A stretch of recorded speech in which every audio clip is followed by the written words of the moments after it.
नमस्कार, होममेकर प्रियामध्ये आपलं स्वागत आहे. आज आपण बनवणार आहोत शेवसळ मसाला. त्याच्यासाठी आता मी काय काय घेतले, मी भाजायलाच घेते डायरेक्ट.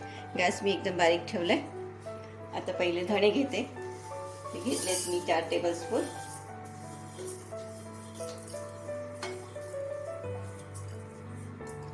मग तमालपत्र घेतली ती बघा, 4 ते 5 पानं. दालचिनीचे तुकडे छोटे 4 घेतले, तुम्ही तुमच्या ह्याच्याप्रमाणे घेऊ शकता.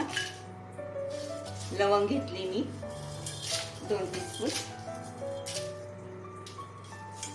मिरे पण तेवढेच आहे, हे बघा, ते पण 2 टीस्पून आहे. आपलं सगळंच एकदम भाजायचं आहे.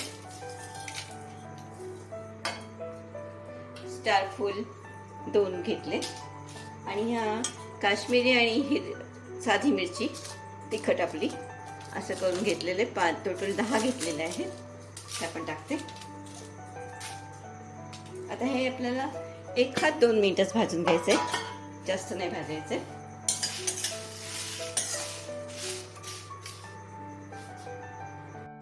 आपला भाजला गेला, 2 मिनिटच भाजायचं होतं, मग मी आता गॅस बंद करते आणि हे काढून घेते.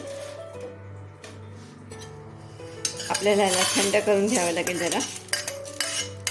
मग पावडर मसाला त्याच्यात काय घालायचं ते दाखवते. आपला मसाला हा थंड झालेला आहे, तर आता मी मिक्सरमध्ये काढून घेते.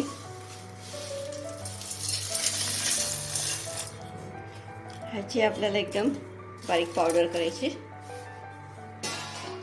आता ह्याच्यात आपल्याला सुंठ टाकायची, ती 2 टीस्पून घेतली मी.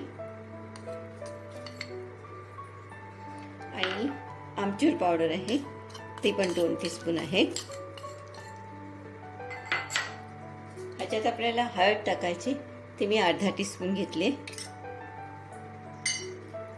आणि मीठ तुम्ही तुमच्या चवीप्रमाणे टाकू शकता. मी एक थोडंच टाकले. आता हे मी वाटून घेते. आपला शेवसळ मसाला तयार झालेला आहे. माझा हा जर शेवसळ मसाल्याचा तुम्हाला व्हिडिओ आवडला असेल, लाईक करा, शेअर करा, सबस्क्राईब करा.